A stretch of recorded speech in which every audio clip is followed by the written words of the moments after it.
నమస్తే. కొల్లంకి ఛానల్ స్వాగతం. Good evening Telangana గోధులి ప్రోగ్రాంలో ఈరోజు కొన్ని ఇంపార్టెంట్ విషయాలు మాట్లాడదాం. అందులో మొదటిగా ఏందంటే ఎమ్మెల్సీకి ఎలక్ట్ అయిన తర్వాత కూడా ఒక అర్థం లేకుండా ఆ పదవికి ఒక మచ్చ తెచ్చేలాగా, పదవిని చిన్నపుచ్చేలాగా ఇంకా న్యూస్ చదువుకుంటున్న మల్లన్న ఆ న్యూస్‌లో రోజు రోజు దిగజారిపోయి మాట్లాడుకుంటా ఉన్నాడు. ఇయాల ఏం మాట్లాడినాయంటే కోర్టులు ఏం చేస్తాయి అంటాడు. కోర్టులు ఏం చేస్తాయి? కోర్టులు ఎవరిని ఏం చేసినాయి మమ్మల్ని చేయడానికి? ఎవరేం చేయలేరు, ఎవరేం పీకలేరు అన్నట్టు మాట్లాడుతున్నాడు. ఏది ఈ నిన్న ఎమ్మెల్యేల పైన కోర్టు ఇచ్చిన రూలింగ్ ఏమై ఇచ్చిందంటే 4 నెలల్లో స్పీకర్ మీరు 4 వారాల్లో 4 వారాల్లో మీరు తీసుకోవాలని చెప్తే ఆయన ఏమంటాడంటే స్పీకర్ కాదండి ఇచ్చింది, స్పీకర్ కార్యాలయానికి ఇచ్చిందండి డైరెక్షన్. స్పీకర్ కార్యాలయం అంటే స్పీకర్ కాదా? అదే ఆయన అంటే మేధావుల ఓట్లతోటి గెలిచిన ఎమ్మెల్సీ ఆయన. ఇప్పుడు ఎట్లుందంటే అంటే ఎమ్మెల్సీ అంటే శాసనకర్తే, అంతే. శాసనాల మీద నమ్మకం లేని, వ్యవస్థల మీద నమ్మకం లేని ఆయన శాసన మండలి సభ్యుడు ఆయన.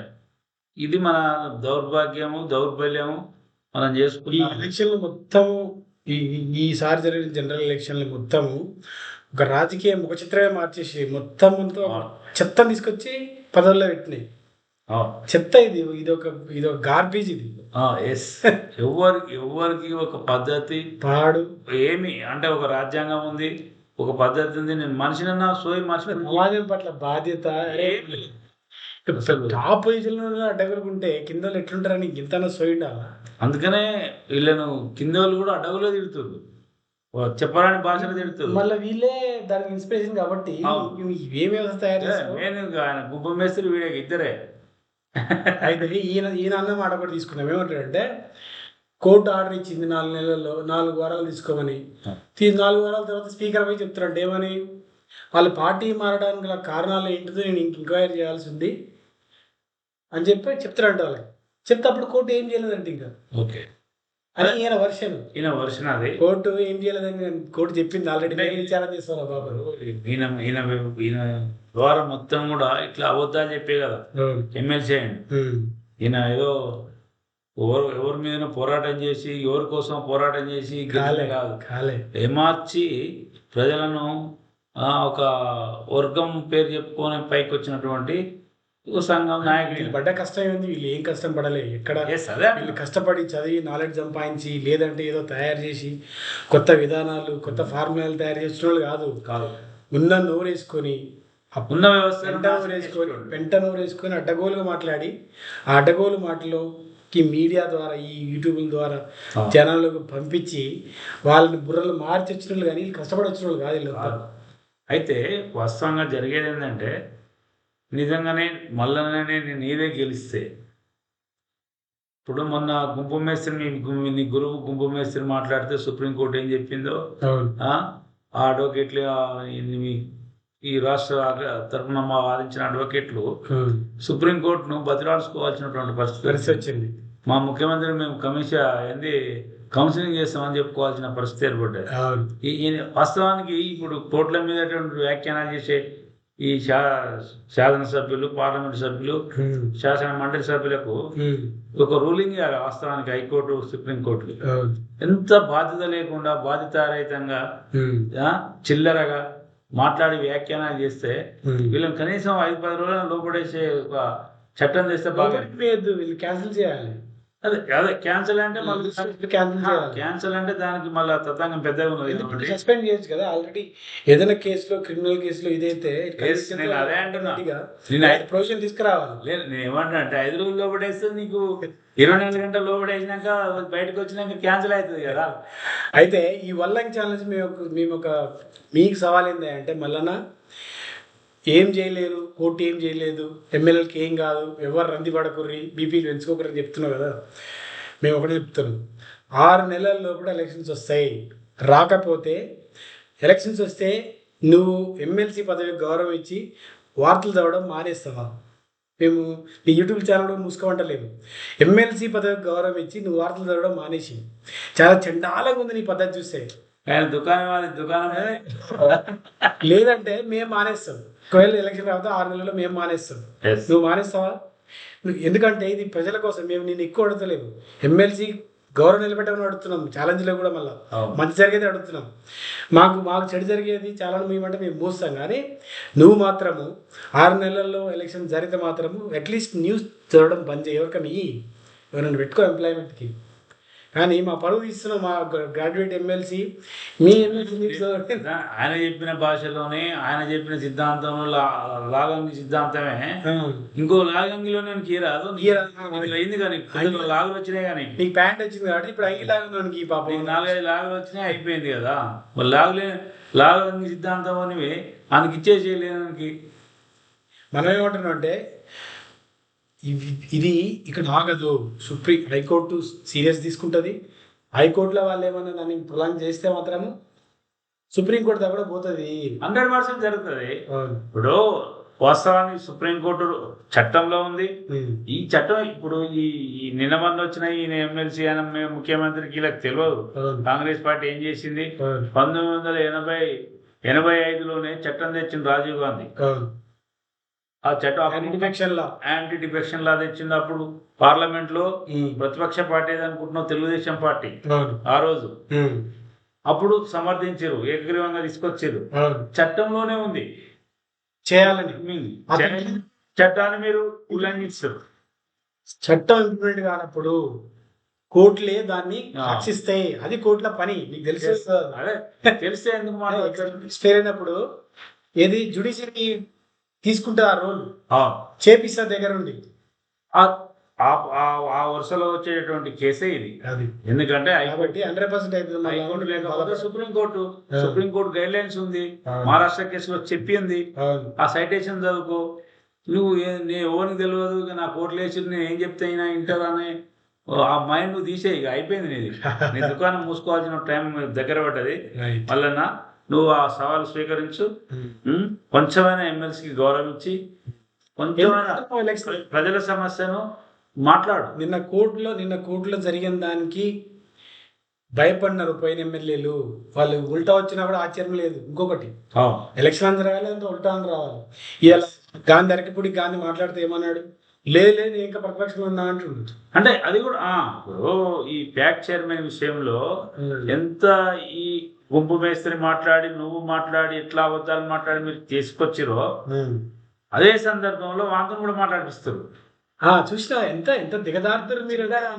ఏమాత్రం కూడా దమ్ము లేని గవర్నమెంట్, కేవలం చిన్న పిల్లల లెక్క అబద్ధాలు చేయకూడుతున్న కాండవ కప్తే సూపర్ స్టేట్మెంట్ చేస్తారు. వచ్చినాక నేను పోలేదని వాడు చెప్తుండే మా పార్టీ అని చెప్పుకునే దమ్మే లేదు మీకు.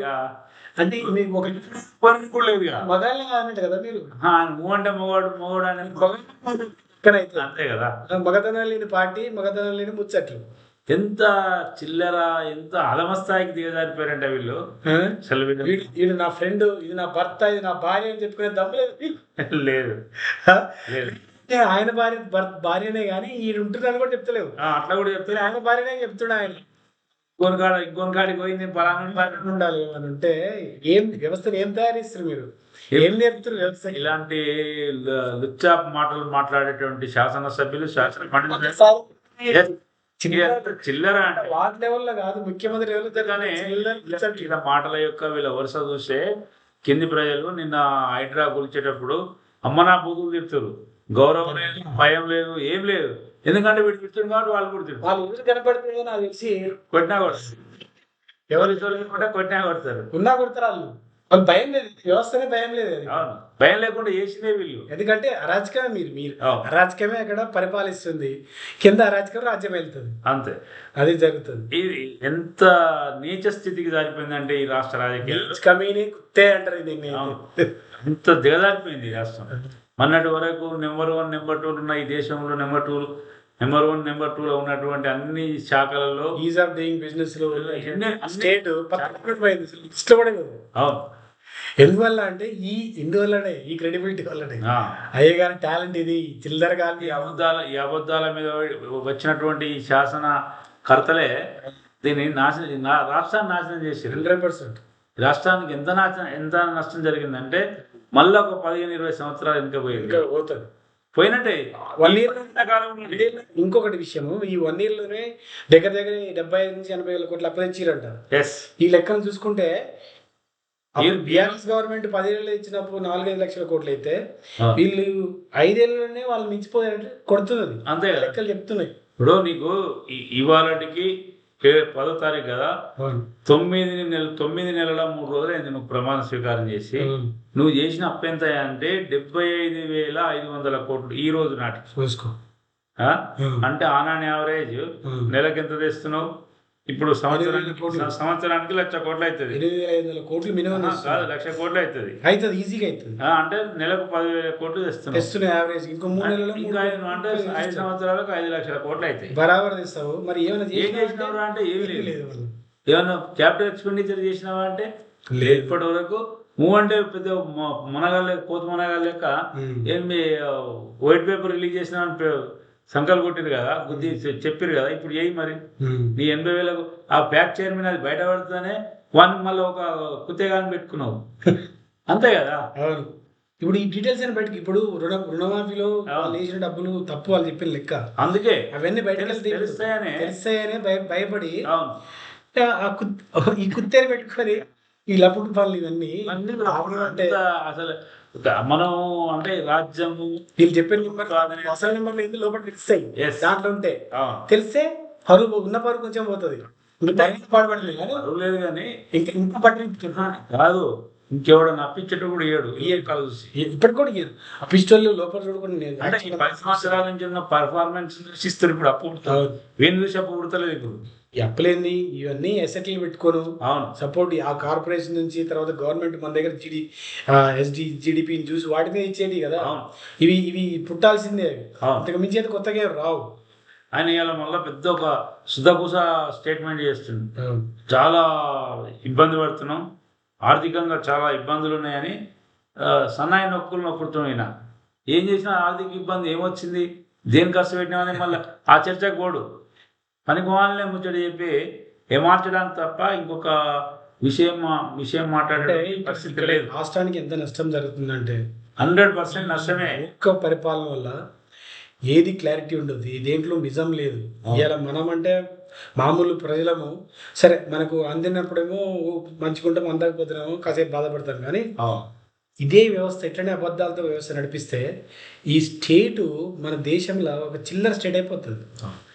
చాలా చాలా ఎంప్లాయ్మెంట్ దెబ్బతీస్తుంది, ఇన్వెస్ట్మెంట్ దెబ్బతీస్తుంది. చాలా నేనేమంటా అంటే ఈ ముఖ్యమంత్రికి, ఈ ప్రభుత్వానికి, ఈ కాంగ్రెస్ పార్టీ ప్రభుత్వానికి ఈ రాష్ట్రాన్ని విఫల రాష్ట్రంగా చూపెట్టాలనే ఒక కోరిక ఉన్నట్టు కనపడాలి. బ్రాండ్ హైదరాబాద్ ఒకటి అంటే విడిపోయినటువంటి రాష్ట్రము ఇట్లా రాష్ట్రాల్లో విడదీస్తే ఫెయిల్ అవుతున్నాయని కోణాన్ని తీసుకొచ్చేటటువంటి పరిస్థితి ఏర్పడ్డది ఈ మూర్ఖుల వల్ల. దానికే దారేస్తారు. ఎందుకంటే ఇక్కడ వచ్చేటటువంటి డబ్బులు 2,500 కోట్లు అక్కడ ఇవ్వడం, నియామకాలు ఈ రాష్ట్రానికి సంబంధించిన చేయకపోవడం, ఇవన్నీ కూడా ఇంకోటి ఇంకోటి ఈ రోజు కూడా దొంగచాట తెచ్చిన ఒక ఆర్డర్ తీసుకొచ్చారు పోచారం శ్రీనివాసరెడ్డికి. ఎంత నిర్లజ్జగా అంటే ఆయన చెప్పిండే వెళ్ళిపోతా అని చెప్పిండే మీకు. అదే వాళ్ళు కోట్లు వేసిన పైన వెళ్ళిపోతా అని చెప్పిండు. కారణం అదే ఉంటుంది, అదే కావచ్చు. అధిష్టానం ఆపింది వీళ్ళని. ఆపడం వల్ల ఏమైంది, ఆగిరు. అయితే ఇప్పుడు మళ్ళీ గుట్టుచప్పుడు కాకుండా ఆర్డర్ తెచ్చిండు. ఆయన సలహాదారుగా క్యాబినెట్ హోదా ఇస్తూ ఆయనకి ఇచ్చారు. తర్వాత గుత్త అమిత్ రెడ్డికి ఆయన డైరీ డెవలప్మెంట్ ఫెడరేషన్ చైర్మన్గా చేసిండు. ఇద్దరిని కలిపి ఒక ఆర్డర్ తీసి జీవో తీసి ఏం చేసినా కూడా ఎమ్మెల్యేలు మాత్రం ఆగమయ్యారు. 10 మంది ఎమ్మెల్యేలు కలెక్షన్ పక్క. పోనీ నీకు ఇంకా వాళ్ళు మళ్ళీ బీఆర్ఎస్ పోయేది పక్క. ఈ రోజులు ఏదో కూడా జరుగుతుంది. నేనేమంటా అంటే ఇదే కొనసాగితే బీఆర్ఎస్ పోవడానికి ధన నాగేంద్రకి అవకాశం లేదు, కడియం శ్రీహారికి అవకాశం లేదు. వాడు తెలంగాణ పోతే పోవచ్చు. కానీ ఎందుకంటే ఆయన కాంగ్రెస్ పార్టీ మీద పోటీ చేసిండు. ఎవరు? ధన నాగేందర్. అంటే పోవచ్చు, పార్టీ మారచ్చు ఏముందిలే. కానీ అంటే మళ్ళీ కూడా మారచ్చు, దాంట్లో తప్పేం లేదు. అయితే వాళ్ళు తీసుకుంటారు లేదు అనేది క్వశ్చన్ ఇక్కడ. జరగదు, మీ నుంచి తీసుకుంటూ నుంచి పోతుంది కదా. అదే చూస్తుంది. వానికి విలువలేదు కానీ నేను కూడా ఆయన వీళ్ళ ముగ్గురైనా సరే. మొత్తానికి అయితే ఇది ఒకవేళ నిజంగానే అట్లా జరిగితే, అంటే అట్లా జరుగుతుందనే ఉద్దేశంతో పోచారం శ్రీనివాసరెడ్డి పదవి కంట పెట్టింది. ఇట్లా ఇంకా పోతారనే ఉద్దేశం ఆపలేవు. జరగని టైం వచ్చినప్పుడు ఇది ఆపలేవు. ఎందుకంటే పోతాయి ఇవి ఇంకా ఖచ్చితంగా పోవాల్సిందే. ఒకవేళ పోకపోతే ఈ భారత రాజ్యాంగం పట్ల నమ్మకం సడలించుతుంది ప్రజలు. అంతే కదా. కోర్టులు అంటే కూడా శాసనం అంటే ఎంత నిర్లజ్జగా ఎంత బాధ్యతారహితంగా ఉంటే ఎల్పీ విలేజ్ చేసుకుంటే రాజ్యాంగ ప్రకారం చేసుకున్నట్టు ఉంటుంది. అవును పోయినసారి కేసీఆర్ చేసుకుంటూ నువ్వు ఇందులో ప్రయోజనం ఉంది కదా, ప్రయోజనం ఉంది. నువ్వు పెట్టిన నువ్వు నీకు అది చేత కాదు, ఆ, నిన్నోడు నమ్ముతలేడు. ఇప్పుడు ఉన్న పదాలను నువ్వు కాపాడుకోవడానికి ఏమో చేస్తావు కానీ అది ఆగదు, అది అవును. ఆగే పరిస్థితి లేదు. లేదు జనాలంతా గమనిస్తున్నారు. నేనేమంటే అంటే వీళ్ళిద్దరు ఎవరైనా పొచ్చాన శ్రీనివాసరెడ్డి ఈ ముగ్గురు తప్పితే మిగతా వాళ్ళు వెనకకు వచ్చిన ఇప్పుడు వరకప్పుడు గాంధీ వీళ్ళు నలుగురు తీసుకోకపోవచ్చు, బీఆర్ఎస్ కూడా ఒకవేళ వస్తే అంటే కూడా వీళ్ళు నలుగురు పోతే వీళ్ళ నలుగురిని వీళ్ళు అంటే వీళ్ళకి ఇమ్మీడియట్ ఎఫెక్ట్ ఎందుకంటున్నా అంటే వీళ్ళు పదవులు తీసుకురు కాబట్టి ఒక ప్రూఫ్ ఉంటుంది అదే లాక్ చేయడానికి, ఇది లాక్ చేయడానికి ఇది చేయొచ్చు. వీళ్ళను చేస్తే మిగతా వాళ్ళు మళ్ళీ రిటర్న్ వచ్చారంటే గర్ వాపస్ అయింది అనుకోండి, కాంగ్రెస్ నుంచి కూడా మళ్ళీ 20 మందిని వ్యక్తి ఈయన వ్యక్తాడుగా. ఎట్లుంటది పరిస్థితి అంటే రాష్ట్రాన్ని అంటే ఒక జరగబోయేది చిల్లర ముచ్చటే ఉంటుంది. సరే అదే తెలిస్తే మనం అదొక అట్లా అంటే ఇట్లా కూడా రాష్ట్రానికి నష్టం జరిగే అవకాశం ఉంది. ఏమైనా చేసుకోండి కానీ నేనేమంటే భాగం అవుతుంది. ఈ చరిత్రహీనుల వల్ల రాష్ట్రము ఈ రాష్ట్ర పరిస్థితి ఆగమైంది అవుతుంది. భవిష్యత్తులో కూడా ఇంకా మనం గడ్డి పరిస్థితి ఎదుర్కోవాల్సినటువంటి పరిస్థితి ఏర్పడుతుంది. ఎంత నిర్లజ్జగా ఎంత బాధితరైతే అని చెప్పడానికి ఇంకో కారణం, పాలమూరు రంగారెడ్డి స్కీమ్ లో ఒట్టెం రిజర్వాయర్ లో పంపులకు నీళ్ళు వచ్చినాయి, పంప్ హౌస్లకు నీళ్ళు వచ్చినాయి, మొత్తం మోటార్లు నిండిపోయినాయి. ఆ నీళ్లు తీసి మళ్ళీ వాటిని రిపేర్ చేసి మళ్ళీ పెట్టాలంటే 100 కోట్లు కావాలి. అంటే ఓన్లీ వీళ్ళ నిర్లక్ష్యంలో ఆగమైపోయింది. ఇప్పుడు గడ్డ మీద ఉన్న అదేమో వాగు పక్కన లేదు, ఇప్పుడు నీళ్ళు వచ్చినాయి అని మనం సర్దిపెట్టి చెప్పుకోవడానికి ఏదో ఏరు పక్కన లేదు, కృష్ణా పక్కన లేదు, అది కొట్టాం పైన మొత్తం గడ్డ మీద ఉంది. ఈ పరిపాలన అంతా ఆటో పైలట్ మూల నడుస్తుంది. అంటే అది ఎంతవరకు ఆటోమేటిక్ పోతుందో నడుస్తుంది. అంటే ఎంత బాధ్యత అయితే ఎవరు లేడు, పరిపాలన పట్ల బాధ్యత లేదు, ప్రజల పట్ల బాధ్యత లేదు, ఎవ్వరి పట్ల బాధ్యత లేదు. ఏమన్నా అంటే నువ్వు గలీజ్ మాటలు మాట్లాడుకుంటా తిట్టే సంస్కృతి ఒకటి తీసుకొచ్చారు, అదే ముచ్చట అదే నడుస్తుంది. ఇది ఇట్లుంటే ఇంకో వీళ్ళ పెద్ద గురుండు ఒక ఆయన రాహుల్ గాంధీ అమెరికా పోయి ప్రతిపక్ష నాయకుడు ఆయన పరువు తీస్తున్నాడు. ప్రతిపక్ష హోదాలో ఉన్న మనిషి రాజకీయంగా ఏదైనా ఉండని, కానీ ఇండియాలో మంచికి లేదు, ఇండియా బాగలేదు, ఇండియాలో అంటే సిక్కులకి అది టర్బన్ పెట్టుకునే అధికారం లేదంట, స్వేచ్ఛ లేదంట. ఏం మాట్లాడుతున్నావు రాహుల్ గాంధీ? సోయిని మాట్లాడుతున్నాడు, ఆ సోయి లేక అంటే ఇంకో దేశంలో పోయి మనం దేశం గురించి మాట్లాడడం అనేది దిగజార్చినట్టు, అది దిగజార్చడం. అసలు ఏమన్నా సోయి ఆయన చూసి దరిద్రులు తయారయ్యారు కాంగ్రెస్ వాళ్ళు. వాళ్ళ ఇంకా మూర్ఖత్వం పోతే హర్యానాలో బీజేపీ ఓడిపోతుంది గట్టిగా పోటీ ఇస్తే. అట్లాంటి సందర్భంలో ఆమ్ ఆద్మీ పార్టీతో పొత్తు పెట్టుకుంటే ఇంకా గట్టిగా ఉంటుంది అక్కడ అలయన్స్. అది లేకుండా ఆమ్ ఆద్మీ పార్టీకి అంట 5 సీట్లు ఇస్తారంట, 190 సీట్లు, 5 సీట్లు ఇస్తారంట. 5 కూడా మళ్ళీ వాళ్ళు ఎక్కడ చెప్పారు, అర్బన్ ఏరియాలో వాళ్ళు చెప్పిన దగ్గర తీసుకోవాలంట. ఎందుకంటే ఇలా ఎందుకు పెరిగింది నేను అంటున్నా అంటే 53 పార్లమెంట్ సభ్యులు వచ్చినటువంటి కాంగ్రెస్ పార్టీ 2019 నుంచి 24, 23 వరకు 24లో 99 వచ్చినాయి కదా. ఎందుకు? వచ్చినాయి కదా, అలయన్స్ల వల్ల పార్టీ కూటమి వల్ల వచ్చినాయి. ఇక మేము పెద్దోళ్ళని అనుకుంటున్నా ఆయన. కాబట్టి ఈ అహంకారం ఆమ్ ఆద్మీ పార్టీ 20 మందితో ఆల్రెడీ లిస్ట్ ప్రకటించింది. 10 కాంగ్రెస్ ప్రకటించిన సీట్లు కూడా ఉంది. వాస్తవానికి పోయినసారి వాళ్ళు తప్పు చేసారు, ఢిల్లీలో కూడా పొత్తు పెట్టుకో 2 సీట్లు వచ్చేది ఆమ్ ఆద్మీ పార్టీకి ఒకటనే వచ్చేది. అది కోల్పోయారు వాళ్ళు. ఈసారి హర్యానాలో కొట్టాలి ఆమ్ ఆద్మీ పార్టీ, ఢిల్లీలో కొట్టాలి.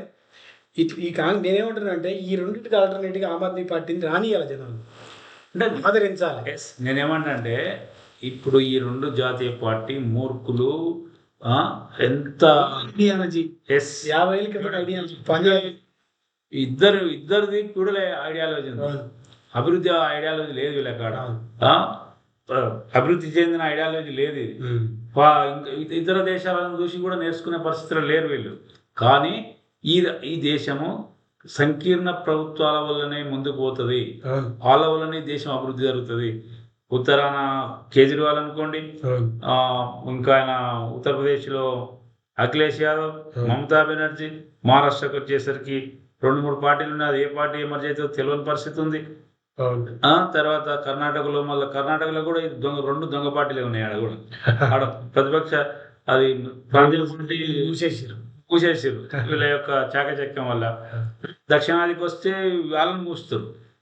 సరే, ఇది విషయం ఏంటంటే రాహుల్ గాంధీ అమెరికా పోయి మన ఇండియా బ్రాండ్ ఇంకా ఖరాబ్ చేస్తున్నాడు. ఆయనకు వచ్చి లేని తెలివితేటలు ఆయన అందరూ తెలిసిందే. ఆయన ఒకవేళ గొప్పగా మాట్లాడిండి అయ్యాలి అంటే దాని వెనక ఎంత పిఆర్ వర్క్ ఉంటుందో చూడండి. పిఆర్ లేకుండా మాట్లాడితే యుట్టిగా దొరికిపోతుంది. ఇండియా అలయన్స్ అని ఒక రిపోర్టర్ అడుగుతాడు. ఇండియా అలయన్స్ కాదు మాది ఇండియా అలయన్స్ అంటాడు. మరి ఇండియా అలయన్స్ అంటే ఆ లాస్ట్కున్న ఏ మీనింగ్ ఏం సార్ అంటాడు. ఏ అంటే అలయన్స్ అంటాడు. అదే సార్ నేను చెప్పింది, ఇండియా అనేది మీది అలయన్స్, ఏ అంటే అలయన్స్, ఇండియా అలయన్స్ అని.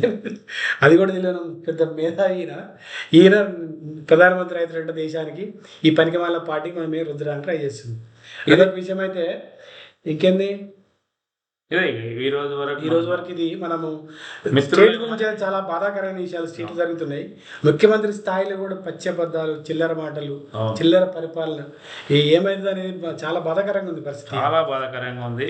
ఈ పరిస్థితి ఇట్నే కొనసాగితే ఈ రాష్ట్రం చాలా కొలాప్స్ అవుతుంది. ఏది సోషియో ఎకనామికల్ గా రెండింటిలో కొలాప్స్ అవుతుంది. అవును, సోషల్ ఎందుకు అవుతారంటే ఈ అలవాట్లు నేర్చుకుంటే జనాలు నేర్చుకుంటే 2014 కంటే ముందు ఈ దేశంలో మన రాష్ట్రం ఏ స్థానంలో ఉందో ఈ మురుకుల ఈ రెండు పార్టీల వల్ల ఇంకో కొత్త పార్టీ వచ్చింది వీడికి, బీజేపీ. అది ఇంకొక పెద్ద మురుకుల పార్టీ. అది వాడు ఏం చేస్తాడో చెప్పాడు, మన అభిప్రాయం చెప్పాడు, సమస్య మీద మాట్లాడాడు. ఇది ఈ రాష్ట్రంలో ఉన్నటువంటి పార్టీలు, ఈ రెండు జాతీయ పార్టీల యొక్క వాళ్ళ వైఖరి ఎట్లా ఉన్నది, విధానము ఏమి ఇతిమిద్దంగా ఒక డైరెక్షన్, ఒక కరెక్ట్ డైరెక్షన్ లో లేవు ఇవి. జనాల్ని ఎడ్యుకేట్ చేసి కాబట్టి సమాజం నిర్మించే లెక్క లేవు. కాబట్టి మీరు ప్రతి విషయాన్ని కూడా గమనించగలరు. నమస్కారం. జై తెలంగాణ. జై హింద్.